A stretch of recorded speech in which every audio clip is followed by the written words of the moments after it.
आज़ादी तो मिली, लेकिन देश अब भी अधूरा था। भारत की हर रियासत का फैसला भारत की किस्मत तय कर रहा था। नमस्कार दोस्तों, मैं सौरभ श्रीवास्तव। ये कहानी सिर्फ एक रियासत की नहीं, बल्कि असमंजस में पड़े हुए एक राजा की है। एक ऐसे शहर की है जो आग में जल रहा था, और एक ऐसे देश की है जो अपने टुकड़ों को सम्मिलित करने में लगा हुआ था। साल था 1947। भारत अंग्रेजों से तो आज़ाद हो गया था, लेकिन अपने आंतरिक गतिविधियों से पूरी तरीके से वाकिफ नहीं था।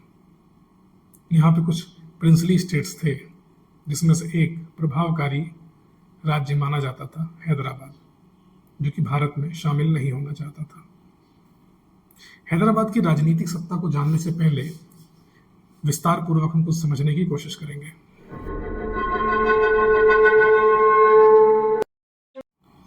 हैदराबाद रियासत की स्थापना मीर कमरुद्दीन खान ने की थी, जो 1713 से 1721 तक मुगलों के अधीन दक्कन के गवर्नर थे। हैदराबाद पर आसफ जाही राजवंश के निज़ामों का शासन रहा। इस रियासत का क्षेत्र आधुनिक तेलंगाना, कुछ महाराष्ट्र का क्षेत्र तथा उत्तरी कर्नाटक के कुछ हिस्सों में फैला हुआ था। इस पूरे साम्राज्य पर एक व्यक्ति काबिज हुआ, जिसका नाम था मीर उस्मान अली खान, जो कि हैदराबाद का 7वां निजाम था। इनकी कुल संपत्ति उस दौरान 660 करोड़ मानी जाती थी, जो कि अनुमानित आज के समय में 25 से 30 लाख करोड़ रुपए है। टाइम मैगजीन द्वारा 1937 में इन्हें वर्ल्ड्स रिचेस्ट मैन का भी खिताब हासिल हुआ था। निजाम के पास अपनी सेना, अपना रेलवे, अपनी करेंसी और कुल 1 करोड़ की हिंदू बाहुल्य आबादी विरासत में मिली थी। लेकिन इन सभी चीज़ों के बावजूद एक चीज़ नहीं थी, भविष्य की दृष्टि। 1947 में जब भारत आज़ाद हुआ तो निज़ाम को भारत में शामिल होने का दबाव पड़ने लगा, लेकिन निज़ाम कभी भी भारत से शामिल होना नहीं चाहता था, बल्कि वो पूरी तरीके से पाकिस्तान के पक्ष में थे। वो ये चाहते थे कि किसी भी तरीके से पाकिस्तान उनका सहयोग करे, लेकिन इन सभी से बचने के लिए उन्होंने एक रास्ता चुना, रजाकार। रजाकार एक ऐसी मिलिशिया जिसने हैदराबाद को जलती हुई चिंगारी में बदल दिया। इसका नेता था कासिम रिजवी, एक ऐसा कट्टरपंथी जिसकी जुबान में जहर था और हाथों में आग। हजारों गांव जला दिए गए, महिलाओं पर जुल्म हुआ और हिंदू बाहुल्य इलाकों में आतंक फैलाया गया। निजाम ने आंखें मूंद रखी थी, लेकिन दिल्ली अब सब कुछ देख रही थी। The time comes when we shall redeem our pledge, not wholly or in full measure, but very substantially. At the Sardar Patel का विजन पूरी तरीके से क्लियर था। वो किसी भी हालत में हैदराबाद को भारत में मिलाना चाहते थे।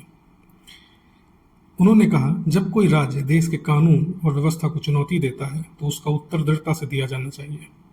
लेकिन इसके बीच में एक प्रॉब्लम थी, वो थी stand still agreement.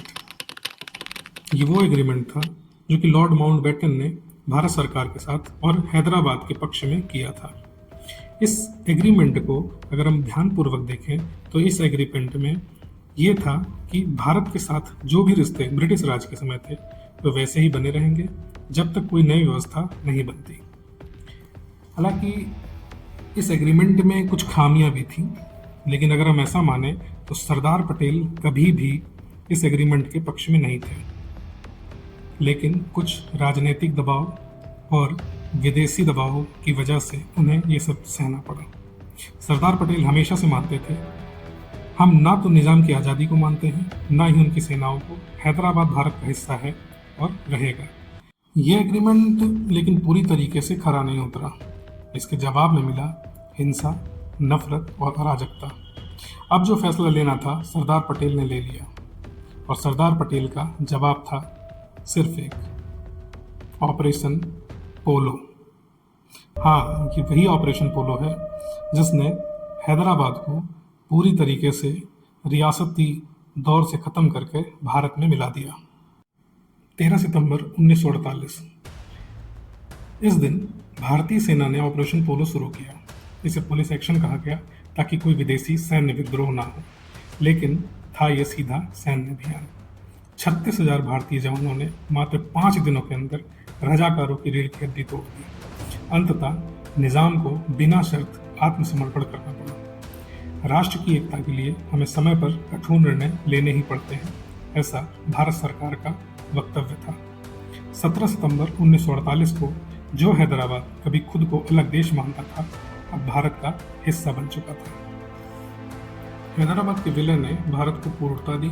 Sardar Patel का लोहा एक बार फिर साबित हुआ। रजाकार इतिहास है, लेकिन उनका डर आज भी लोगों की कहानियों में जिंदा है। निजाम का खजाना आज भी कोर्ट में उलझा हुआ है, लेकिन हैदराबाद का दिल अब भारत के साथ धड़कता है। हैदराबाद आज के दौर में एक हाईटेक सिटी है, और ऐसा कहा जाता है जब इतिहास खतरे में होता है तब कोई न कोई लौह पुरुष उसे दिशा देता है।